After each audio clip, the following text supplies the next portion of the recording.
Eu mandei uma enquete aí no seu WhatsApp, não sei se você já respondeu, e se não, dá uma olhadinha aí. Eu acho que seria interessante, porque eu quero dar um espaço aqui, quero dar 1 minuto de fala. Se você quiser compartilhar sobre fracasso, se você quiser compartilhar sobre a sua resposta, a enquete que eu fiz foi: qual foi a sensação mais marcante quando você enfrentou o fracasso? Eu me senti sem valor, perdi a confiança em mim mesmo, fiquei com medo de tentar de novo, usei o fracasso como um aprendizado e segui em frente. Todo mundo recebeu essa enquete aí? Eu queria abrir para você falar, lógico que vai ter que falar no microfone para todo mundo te ouvir, mas você não vai precisar aparecer. 2 pessoas eu gostaria de ouvir, de dar espaço, dar voz para você nesse tempo. Se você quiser falar em 1 minuto sobre sua resposta, não precisa contar o que foi o fracasso, mas falar sobre isso. Quem gostaria? Só tem espaço para 2. Levanta a mão. Quem gostaria? Dou-lhe 1. Dou-lhe 2.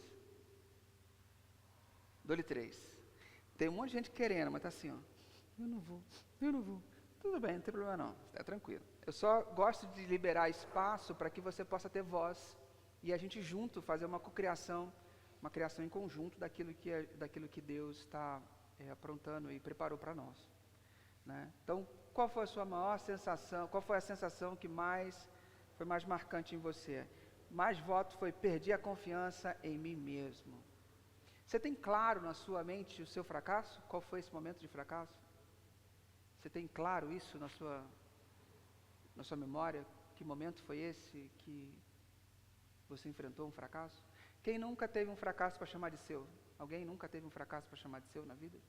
Fora o Mateus? Todo mundo tem um fracasso para chamar de seu? Ok. Fracasso acontece com todo mundo. Fracasso é um negócio muito complicado para se lidar. E eu quero falar sobre essa questão de fracasso porque é um limão muito azedo. Porque é algo que a gente tem, mesmo que a gente tente evitar, a gente vai enfrentar, a gente vai passar por ele. Mais cedo ou mais tarde. Ele pode nos definir ou nos transformar. Quando eu falo fracasso, muitas vezes você está pensando no profissional. Não, estou falando fracasso em qualquer área. Um casamento fracassado, um relacionamento fracassado.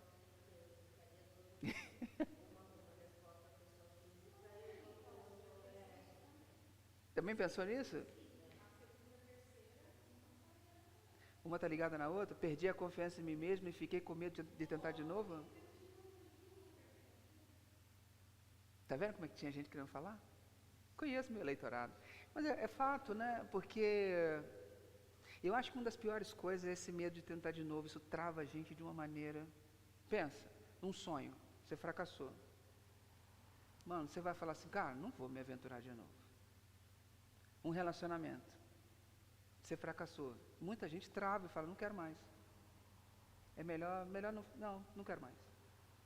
A tentativa de uma promoção no serviço, ou um projeto que te deram e você não conseguiu, como é que fica a sua moral em frente às pessoas? Em várias áreas. Ser mãe. E aí tem mãe que chega a uma altura do filho, deu nada do que você esperava, não deu nada certo, você se sente um fracasso como mãe e como pai. E aí? É bem complicado, porque essas falhas vão acontecer. A grande questão é como que a gente responde às falhas, como que a gente responde ao fracasso. E hoje a gente vai olhar na vida de Pedro, que é um exemplo clássico de fracasso. Pedro é um exemplo gritante de uma pessoa que fracassou. Ele negou Jesus 3 vezes, cara. 3 vezes ele teve oportunidade e negou Jesus 3 vezes. E a gente vai ver que o fracasso na vida dele não se tornou o fim, mas uma oportunidade para ser restaurado. A primeira coisa que eu gostaria que você gravasse sobre o fracasso é essa frase aqui. Grava essa frase. Fracasso é um evento, não é uma pessoa. Zig Ziglar. Zig Ziglar foi um comunicador muito fera nos Estados Unidos, trabalhou muitos anos para a Mary Kay, e ele tem frases fantásticas. É um comunicador assim, cristão e fenomenal. E essa frase dele, para mim, eu não sabia que era dele, mas essa frase gravou para mim, gravou na minha vida. Fracasso é um evento, não é uma pessoa. Então não existe uma pessoa fracassada. Você não é um fracasso. Fracasso é alguma coisa que acontece na sua vida, mas não é algo que você tem que trazer para você. O Simão Pedro foi um cara que prometeu demais. Ele prometeu muita coisa. E ele era cheio de promessas e de alta confiança. Quando você lê o Evangelho de João, eu vou me ater bastante no Evangelho de João, você vê que lá no capítulo 1, 42, o nome dele já é trocado, de Simão para Pedro. De caniço quebradiço para pedra. Agora ele é a pedra. O cara estava bem. Em João 13, no lava-pés, quando Jesus ia lavar o pé dele, ele se recusou, porque a função era dele de lavar o pé, mas ele estava grandão demais, achou que ele não seria ele o cara que ia lavar o pé. Jesus vai lavar o pé dele, ele se recusa a ter o pé lavado por Jesus, a princípio. E aí, no mesmo capítulo de João 13, ele promete lealdade eterna a Jesus. Ele fala, nada, mesmo que todo mundo te abandone, eu estou contigo, cara. Que isso? Tá louco? Pode todo mundo ir embora. Eu vou estar junto contigo. Aonde você for, eu vou. É nós. Ele prometeu lealdade eterna a Jesus. E aí, em João capítulo 18, Jesus é preso, é levado para o pátio da casa do sacerdote. Estava frio. Estava todo mundo em volta da fogueira no pátio, esperando, porque o julgamento precisava acontecer mais de manhã. Mas Jesus estava preso lá no fundo, assim. Imagina Jesus lá no fundo desse pátio aqui, já apanhando, já sangrando. E Pedro lá no fundo ali, com uma galera aqui, várias fogueiras, ele mais no fundo, gente caçoando de Jesus, e ele ali, sentado por ali, vendo o que ia acontecer. De repente tinha uma empregada da casa servindo bebida, servindo para aquecer o povo. Quando vai servir ele, fala assim, você conhece ele, né? Você conhece ele, porque você também é de lá. Ele fala, conheço não, mulher, tá louca? Perdeu o juízo? Tá doido? E aí ele sai de um lugar e vai para o outro. Aí tinha um outro servo lá, um mordomo, servindo, chega assim, você conhece ele, né? Porque você também é galileu. Ele fala, tá louco, rapaz? Conheço ele não? E vaza. E ele senta no finalzinho. A mesma mulher volta para ele e vai servir. Não, tu conhece ele sim, cara. Ele fala, você está doido? Eu nunca vi esse homem na minha vida. Quando ele fala assim, nunca vi esse homem na minha vida, ele levanta o olhar. Quando ele levanta o olhar, Jesus está olhando lá do fundo, está olhando para ele. O olhar se encontra.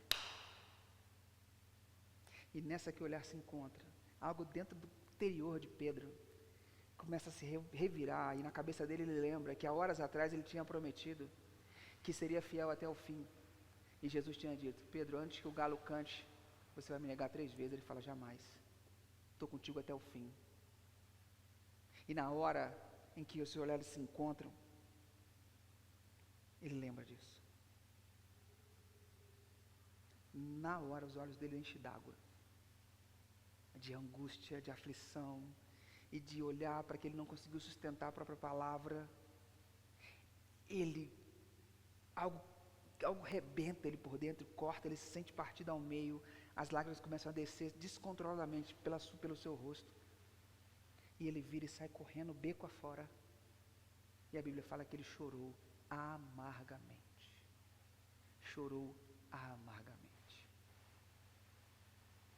Este cara, quando a pressão aumentou, ele falhou, ele fracassou. Quando a pressão aumentou, ele fracassou. Como é que eu encaro meus amigos agora? E ele volta para se reunir com os amigos, com os discípulos, com os apóstolos. Reunindo com os apóstolos, eles estão dentro de um local lá. De repente chega uma mulher, bate na porta e fala, gente, o que foi? Eu fui no túmulo, o túmulo está vazio, ele não está lá. Ele não está lá. Pedro e João saem disparada para o túmulo. João sai em disparada com a expectativa de que ele tinha ressuscitado. Pedro sai desesperado, falando, e agora, se ele ressuscitou? E agora, se ele voltou para a vida? Caramba! Eles voltam desesperadamente para lá. Pedro corre, quando chega perto do túmulo, ele vê que o túmulo está aberto, ele reduz a velocidade, João passa por ele, chega, ele para na porta do túmulo, Pedro, João entra com tudo dentro do túmulo, eles olham, não estava lá. O anjo fala com eles, cara, o cara ressuscitou, mano. Eles voltam correndo para casa, e aí o anjo dá um recado para a mulher e fala assim, ó, avisa, na verdade, lá atrás, quando a mulher foi, antes de avisar, a mulher foi no túmulo, e o anjo falou um negócio para a mulher, cara, que deixou Pedro desconcertado. O anjo fala assim, por que você está procurando aqui aquele que ressuscitou? Ele já está vivo, está de boa. Avisa os discípulos dele e a Pedro, que ele vai adiante de vocês para Galiléia. Ai, entende a aflição de Pedro de correr para o túmulo? Isso tem que ser mentira. Tem que ser mentira, mano. Ele mandou um recado direto para Pedro. Jesus mandou um recado direto para Pedro. Avisa os discípulos, avisa os meus amigos e a Pedro, que eu vou encontrar com eles. Ah, moleque! Você pensa? Eu não penso. Eu não penso. Nós também, às vezes, prometemos mais do que a gente consegue entregar. Já passou por algum momento na sua vida que você prometeu mais do que você podia entregar? Eu já. E fiquei maus lençóis depois para tentar cumprir. Às vezes minha família se sacrificou para tentar cumprir. Horários, coisas, tempo. E às vezes não deu para encobrir, não deu para organizar e deu ruim mesmo. Deu ruim. Aí às vezes deu ruim. Às vezes a gente promete para Deus as coisas, a gente promete para os outros as coisas e não consegue cumprir. Então, assim como Pedro, a nossa autoconfiança pode nos trair, mas ela não precisa ser nosso fim. Ela pode ser um grande começo. E a parte 2 da vida de Pedro é que é o seguinte. De repente, Pedro com aquela notícia, passou as horas, Pedro fala assim, vou pescar. Os caras falam, vamos também. E Pedro vai pescar. De repente eles estão na praia, no barquinho, de boa, pescando, passaram a noite pescando, Pedro com aquele negócio martelando na cabeça dele, eles veem um cara na praia. Aí fala, tem alguém na praia. Eles estão se aproximando para encerrar a noite de trabalho. Aí alguém fala assim, cara, é o mestre. O gelo subiu em Pedro de novo. O gelo sobe em Pedro de uma tal maneira que ele tira a roupa e pula no mar. Por que eu não faço ideia, mas ele pulou na água pelado. E vai nadando até a praia. E chega junto com o barco, ele poderia estar junto do barco, mas ele quis ir nadando. Sei lá, para esfriar a cabeça, sei lá, mas ele vai. Chega na praia, tem uma fogueira, peixe na grelha, pão e Jesus esperando. Imagina. A ansiedade de Pedro é, que horas que ele vai falar comigo? Que horas que ele vai falar comigo? E aí a coisa desenvolve, ele está lá conversando, rindo com os discípulos, comendo, e nada de conversar com Pedro. E nada de conversar, aquela ansiedade. Sabe quando alguém fala assim, preciso te falar uma coisa, e não termina a mensagem no WhatsApp? Manja? A pessoa escreve, preciso te falar uma coisa, e plum. Quando as pessoas te perguntam alguma coisa, você responde, a pessoa não te dá retorno, você fica lá em tela azul, esperando, sabe? É uma sensação terrível, terrível, que você não sabe o que está acontecendo desse lado. Pedro estava assim, ele não sabia o que estava acontecendo. Até que Jesus chega no meio do bate-papo, no meio da conversa, depois de Pedro estar suando, gelado, acontece esse diálogo aqui. Quando eles acabaram de comer, passaram a refeição inteira, Jesus não falou com Pedro. Quando eles acabaram de comer, Jesus perguntou a Simão Pedro, Simão, filho de João, Jesus já chamava ele de Pedro, aqui ele chama de Simão de novo.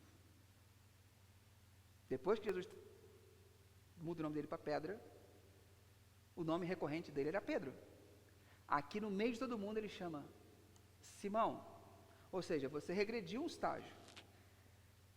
Simão, filho de João, você me ama mais do que estes outros me amam? Ah, meu irmão, pô, podia ser a última pergunta, mas logo de cara essa, está todo mundo ao redor, está todo mundo ali. Eu não sei quem soube que Pedro negou, não sei, mas se alguém soubesse, imagina que Tomé soubesse, ficou sabendo, na boca pequena, conhecia a empregada lá, negou, fechou, deixa comigo, deixa a informação quietinha comigo. E aí ele pergunta, você me ama mais do que todos esses aí? A Tomé,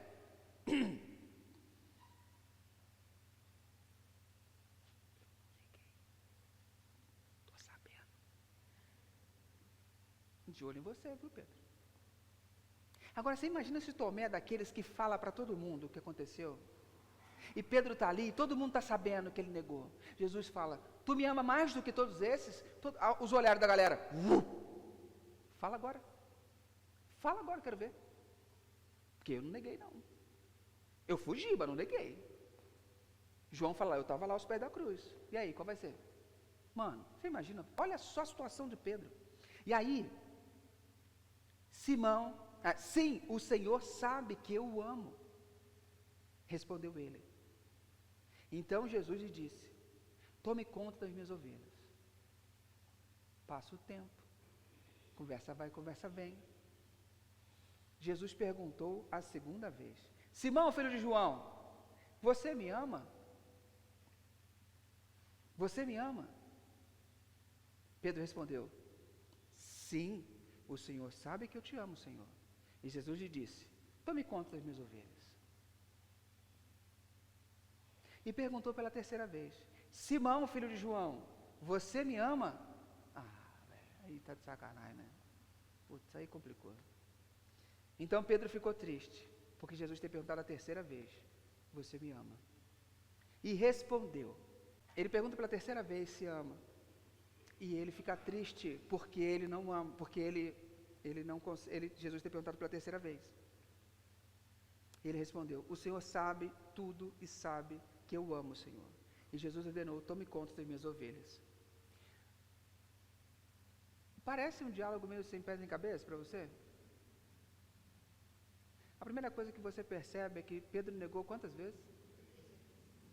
Quantas vezes Jesus perguntou? Então é como se Jesus estivesse revertendo as negações de Pedro, fazendo-o confessar. Por que Pedro ficou triste então? Por que Pedro ficou triste? Tem uma dinâmica aí, que eu vou reler o texto para você, com o sentido das palavras originais, tá bom? Aí você vê se você percebe a diferença. Quando acabaram de comer, Jesus perguntou a Simão, Simão Pedro, Simão, filho de João, você me ama mais do que esses? Você me ama incondicionalmente mais do que esses me amam? Sim, o Senhor sabe que eu tenho consideração pelo Senhor, respondeu ele. Então Jesus disse, tome conta das minhas ovelhas. E perguntou pela segunda vez, Simão, você me ama incondicionalmente? Pedro respondeu, sim, o Senhor sabe que eu tenho consideração pelo Senhor. E Jesus lhe disse outra vez, tome conta das minhas ovelhas. E pela terceira vez, perguntou, Simão, filho de João, você tem um amor incondicional por mim? Então Pedro ficou triste, porque ele tem perguntado três vezes, você me ama incondicionalmente. E ele respondeu, o Senhor sabe tudo e sabe que eu tenho consideração pelo Senhor. Muda alguma coisa? As palavras amor no português é amor e ponto. Então você tem amor por uma caneca, assim como você tem amor pela sua esposa. No grego não. Existem várias palavras para dizer amor e 3 delas são as mais utilizadas, inclusive na Bíblia. Então você tem o amor eros, que é o amor entre homem e mulher, que é o amor que tem denotação sexual. Você tem o amor filéus, de onde vem a palavra Filadélfia, que é o amor de irmão, que é a consideração, é o amor entre irmãos. E você tem o amor incondicional, que é o amor agapé, que é o amor de Deus para com o ser humano. Então todas as vezes que você vê Deus amou o mundo, ele usa essa palavra. Então Jesus sempre ama de forma incondicional. Pedro, ele não conseguia responder dessa forma, porque ele sabia o que ele tinha feito. Ele só conseguia responder com filéus, com amor de irmão. E aí, Na terceira vez, quando Jesus pergunta, ele fica triste. Jesus não pergunta com amor incondicional. Na terceira vez, Jesus desce o nível. Ele pergunta, Pedro, você tem consideração por mim? Aí Pedro fala assim, eu tenho consideração por você. Jesus desce o nível porque sabia que era o máximo que Pedro podia dar. Ele fala, eu aceito o seu amor. Nesse nível que você pode me dar. Você nunca vai conseguir me amar do jeito que eu amo você. Você nunca vai conseguir me amar do jeito que eu mereço ser amado. Mas dentro do seu amor, do jeito que você me ama, eu aceito. Então Jesus desce e pergunta na mesma linha, na mesma palavra que Pedro usa. Percebe? E aí, indicando que ele aceitava o amor que Pedro podia oferecer. Isso é muito, muito interessante para a gente conhecer a personalidade, essa personalidade de Jesus, essa personalidade de Pedro, como que Jesus vem lidar com as coisas depois da ressurreição, porque no Evangelho de João, a ressurreição não trata só sobre a vitória após morte. A ressurreição de Jesus tem a ver com renovação de relacionamentos quebrados. Jesus ressuscita e vem reatar relacionamentos quebrados. A restauração de Pedro não veio por causa das habilidades de Pedro, porque Pedro confessou o pecado dele, porque Pedro foi bom o suficiente para dizer que ele não era. Não, foi por causa de Jesus. Foi porque Jesus desceu o nível, porque Jesus desceu no nível dele, porque Jesus estava junto com ele, aí então ele pôde ser aceito por Jesus. Jesus teve que descer o nível, percebe isso? Na nossa vida também é assim. A nossa restauração de um fracasso não vem porque você é resiliente, porque você tem a capacidade de sacudir a poeira e dar a volta por cima. Não, vem porque Deus, Ele é amoroso e compassivo, porque Ele tem graça para com você, e aí Ele desce o nível. Terceiro ponto, que é importante a gente entender, que a restauração de Pedro é um chamado para seguir Jesus até o fim. Olha o que diz o texto. A sequência da conversa de Pedro com Jesus fala assim, quando você era moço, você se aprontava e ia para onde queria, mas eu afirmo a você que isso é verdade. Quando você for velho, você estenderá as mãos a alguém, e alguém vai amarrá-las e o levará para onde você não quer ir. Ao dizer isso, Jesus estava dando a entender de que modo Pedro iria morrer, e assim fazer com que Deus fosse louvado. Então, Jesus disse a Pedro, vem comigo. Numa exegese mais contemplativa, num olhar mais contemplativo, a gente consegue perceber uma coisa que vai totalmente ao contrário do que você aprende nas empresas, nos seus cursos, no vídeo da internet, qualquer coisa que você vai ver. Todos os ensinamentos de maturidade dizem que quando você é novo, você é levado por alguém te ensina a fazer. E quando você é velho, você tem autonomia para fazer as coisas e tomar suas decisões. Quanto mais alto você chega no cargo na empresa, mais autonomia você tem, não é isso? Sim ou não? Quanto mais velho você é, mais autonomia para tomar suas decisões. Sim ou não? Você precisa decidir se você vai no shopping comprar uma coisa ou não? Não, você pode ir comprar. Certo? Você é dono do seu nariz. O texto está dizendo ao contrário. Quanto mais velho e maduro eu fico, menos autônomo eu me torno. Olha o que ele diz para Pedro. Vai chegar um tempo em que você vai ser levado para um lugar onde que você não quer ir. Percebe? Maturidade não é fazer o que eu quero a hora que eu quero. Sabrina falou uma frase semana passada, ser adulto é fazer o que é necessário, o que é preciso. Não é fazer o que eu gosto. Mas a nossa vida fala, eu trabalhei pra caramba para poder fazer o que eu gosto, para poder fazer o que eu quero. Jesus está dizendo ao contrário para Pedro, fala, Pedro, quanto mais você envelhecer, na sua maturidade, você vai fazer menos coisas que você gosta, e mais coisas que eu gosto. Você vai parar de querer lutar pelas coisas que te agradam, e vai começar a perceber as coisas que me agradam, e vai começar a fazer o sacrifício e a renúncia pelas coisas que me agradam, mesmo que isso te gere morte. Porque assim você vai glorificar, fazer com que Deus seja louvado. Se você não viu, está aqui, ó. Fazer com que Deus seja louvado. A vida adulta é mais sacrifício e menos bonança, mas a cultura nos ensina que quanto mais adulto, mais endinheirado, mais independente você é, mais liberdade para fazer o que você quer. A Bíblia fala o contrário. E aí é uma palavrinha que está muito fora do nosso radar, renúncia. Porque quanto mais, numa altura da minha vida, eu menos vou renunciar. Eu vou sempre fazer o que eu quero, fazer as escolhas que eu quero. Eu vou buscar menos sabedoria, eu vou perguntar menos às pessoas, porque agora eu posso. Mas esse texto diz o contrário. Esse texto diz, Pedro, não é assim que a vida funciona, cara. Não é assim. Você consegue perceber que isso não sou eu que estou inventando, que é o texto está dizendo? Você consegue perceber isso? Vai chegar um tempo, Pedro, em que você vai ser levado, você vai estender as mãos, mas eu afirmo a você que isso é verdade. Quando você for velho, você estenderá as mãos e alguém vai amarrá-las e levar você para onde você não vai querer ir. Para onde a vida está tentando te levar e você não quer ir. Para que tipo de sacrifício a vida está tentando te levar e você não quer ir? Porque a Bíblia fala que Jesus disse, aquele que quer me seguir, pegue a sua cruz e venha após mim e me siga. Que sacrifícios?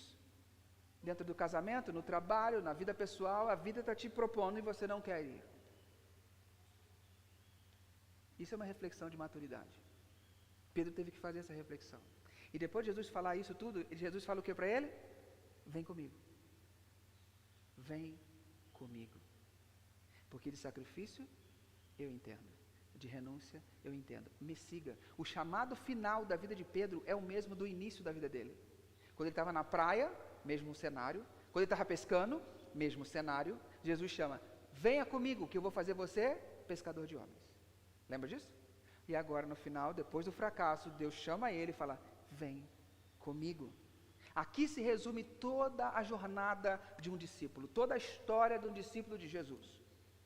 Discípulo é aquele que segue.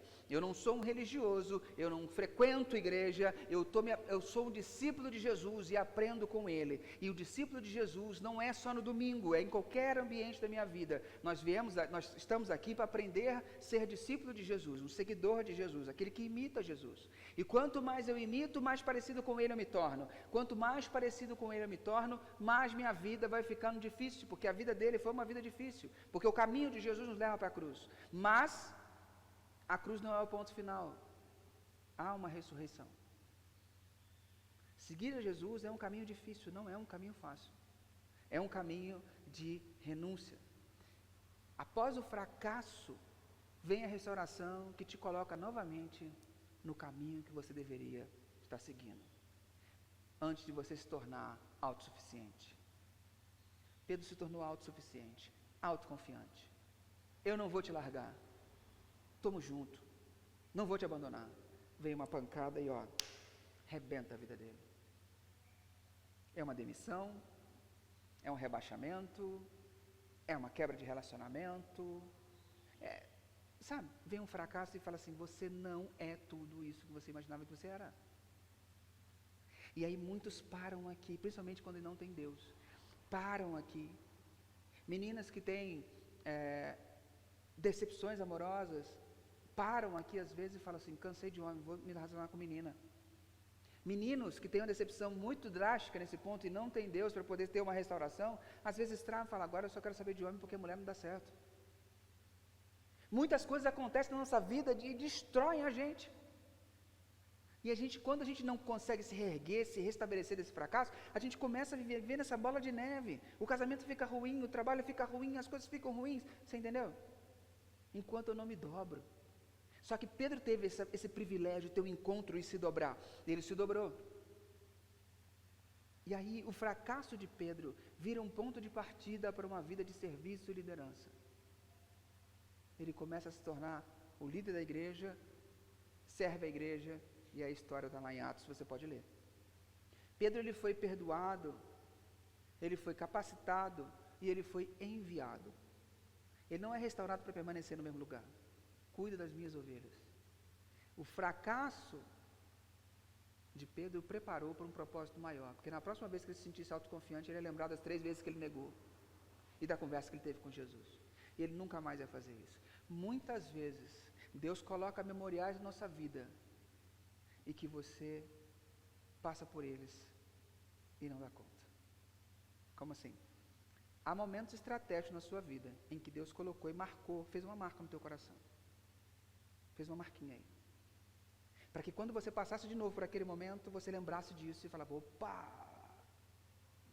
não posso, tenho que mudar. E aí o que você faz? O que o diabo faz na nossa vida? Promove ele, aumenta o salário dele, dá mais negócio para ele, dá um bom relacionamento. Ele faz isso, para quê? Você se sente o quê? Autoconfiante. Você mal saiu daquela zica, mas agora você está grandão, poderoso. E aí vem aquela luzinha apita, de novo, aquela luzinha acende. Você fala, não vai acontecer de novo não, porque agora eu sei me virar. Você dá de banda para aquela luzinha. E o abismo está logo ali. Porque o diabo sabe. O diabo sabe do que nós somos feitos. Mas Deus te alertou. Deus colocou milestones, colocou pedras de marcação na sua vida, para que você não vivesse desvairadamente, para que você, quando chegasse no momento de perigo, você lembrasse e falou, opa, eu já fiz besteira assim antes, não vou fazer de novo, não posso, não, eu já vi essa história acontecer. Mas quando a gente está grandão, está bem, a gente faz as mesmas merdas que a gente fez antes, porque a gente está cheio de si. Isso daqui foi um marco na vida de Pedro, para que ele pudesse olhar e falar assim, não, eu não sou tão grande assim, porque um dia eu neguei o cara 3 vezes, mano, e eu nunca mais quero receber aquele olhar que eu recebi dele no final, na casa do sacerdote. Aquilo ali eu não quero passar nunca mais. Aquilo marcou a vida de Pedro. Pedro nunca mais errou. Mentira, errou de novo. Ele errou. Teve uma vez que Pedro, ele estava visitando judeus, não judeus, lá em Atos você vê isso. E ele estava de boa, com os judeus, comendo, bebendo, pregando o evangelho, estava todo mundo em comunhão. Chegaram alguns judeus, no mesmo ambiente. Ele saiu, ficou só com os judeus, só com a nata da sociedade, e esqueceu dos caras. Paulo, a Bíblia fala que Paulo o resistiu de frente. Eu não sei como foi essa conversa de Paulo, mas Paulo falou assim, você já esqueceu do seu passado? Quem está pensando que você é? Para ficar sendo 2 caras com as pessoas? Você vai repetir o erro? Pedro põe a viola no saco, pelo menos humilde ele foi. Ele põe a viola no saco e corrige sua postura. O fato da gente fracassar e ter Deus como marcações não evitam a gente fazer de novo. Mas pessoas boas do nosso lado que apontam o dedo na nossa cara e falam, o que você está fazendo da tua vida? Isso não tem preço. E você só vai encontrar isso dentro da comunidade. Você vai encontrar isso com pessoas que têm o mesmo valor que você. Aí você vai encontrar isso. Certo? Quando Jesus olhava para Pedro, ele não via um homem fracassado. Quando Jesus olha para você, ele não vê uma pessoa fracassada. Ele vê uma obra em progresso. Uma obra em progresso. O que a gente precisa entender é o seguinte. Jesus sabe o que Pedro fez. Eu pedi para a inteligência artificial fazer uma imagem de Pedro dentro do salão do sacerdote, com Jesus ao fundo preso. Pena que está muito claro. E com um olhar angustiado. Aqui a ideia é que Pedro está olhando para Jesus naquele momento. Olhando para Jesus, acabaram de ter negado ele 3 vezes. Quando Jesus olha para Pedro, ele não está olhando com condenação. Aquele olhar não era de condenação. Jesus sabia que Pedro tinha errado. Jesus sabia do que Pedro era feito. Mas também sabia o que Pedro poderia se tornar. Nós falhamos repetidamente, mas o Evangelho é a boa notícia de que Deus não nos abandona em nosso fracasso. Ele não apenas nos perdoa, mas nos restaura. Não há fracasso que Jesus não consiga consertar. Jesus vê além das nossas falhas. Ele não pede perfeição a mim ou a você, mas sim, Ele pede o nosso coração. Ele não pede perfeição, pede o nosso coração, porque o dele a gente já tem.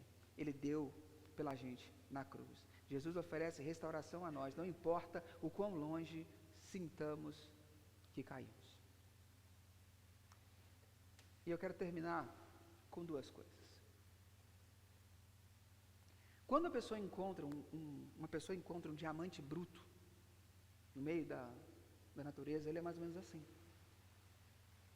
Não é aquele anel de brilhante que você vê ou na loja ou na internet, porque no dedo é raro, né? Mas ele é assim, ele é feio, tem muita lama. Mas o lapidador experiente, ele sabe. Quando o lapidador é habilidoso, ele sabe o potencial daquela pedra.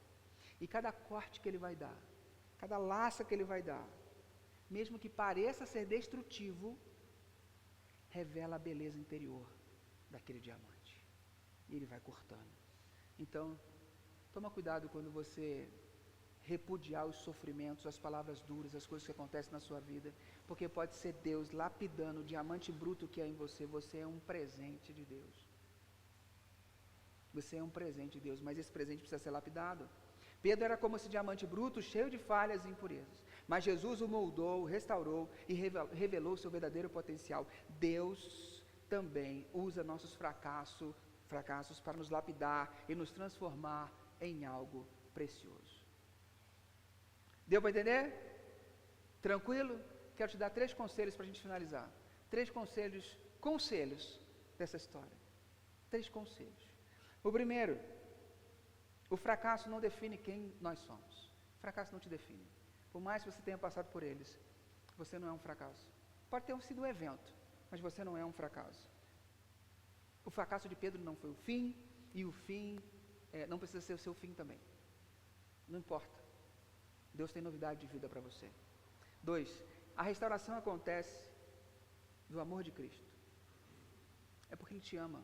Ele não vai desistir de te restaurar. Muitas vezes você fica igual o gato, quando você tenta pegar o gato no colo, fica se debatendo, arranhando todo mundo. Mas Deus não vai desistir de te restaurar. Porque Ele te ama com um amor incondicional. Jesus confrontou Pedro com amor. E você muitas vezes vai ouvir palavras duras de pessoas que você ama. Porque é um confronto com amor. Porque a pessoa quer o seu bem. Assim como Jesus fez com Pedro. Foi um confronto, não uma condenação.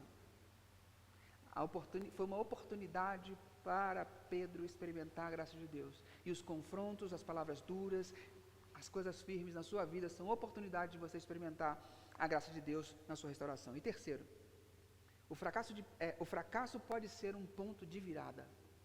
Você pode estagnar no fracasso, mas ele pode ser um ponto de virada. O fracasso de Pedro foi transformado em um novo começo. Fracassos podem ser um ponto de partida para algo bem maior. Eu não sei que fracassos vieram à sua mente, que áreas da sua vida que você acha que estão fracassadas e que não tem restauração. Mas a gente precisa refletir. Pare para pensar. E a sua oração vai partir dessas 2 questões. Como você tem reagido aos seus fracassos? Primeira coisa. Tem te travado? Tem te impedido de prosseguir? Tem tirado a sua alegria? Tirado o seu medo? Tem feito você se sentir menor? Como você tem reagido aos seus fracassos? Tem levado isso a Deus? E segundo, que áreas da sua vida você precisa entregar nas mãos de Jesus para que Ele transforme o seu fracasso em algo novo? Porque Ele quer transformar o seu fracasso em algo novo. Ele vai transformar em algo novo, mas nosso Deus é gentil. Apocalipse diz que eis que estou à porta e bato. Se alguém abrir, entrarei, cearei com Ele e Ele comigo. O problema é que muitas vezes Deus bate a porta e nós é que não estamos em casa. Hoje você está em casa. Hoje Ele bate a porta. E Ele convida, vamos fazer algo novo? Vamos pegar desse ponto e fazer uma nova trajetória? Deus quer trazer restauração para a sua vida. Mas eu quero te dar um tempo para você orar. Te dar um minuto para você orar, refletir sobre essas respostas. E depois a gente vai fazer uma oração juntos. Feche seus olhos ou foca nas perguntas aqui. Mas gaste um tempo processando isso dentro de você. para que de alguma maneira isso gere algumas ideias em você. Depois de 1 minuto nós vamos orar.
Restaurar nossa sorte. Então, Deus, para a tua honra e glória, vem sobre nós e restaura a nossa vida. Faz disso um ponto de renovação, um ponto novo. Em nome de Jesus. Amém. Quero despedir do pessoal que está em casa. Que Deus os abençoe.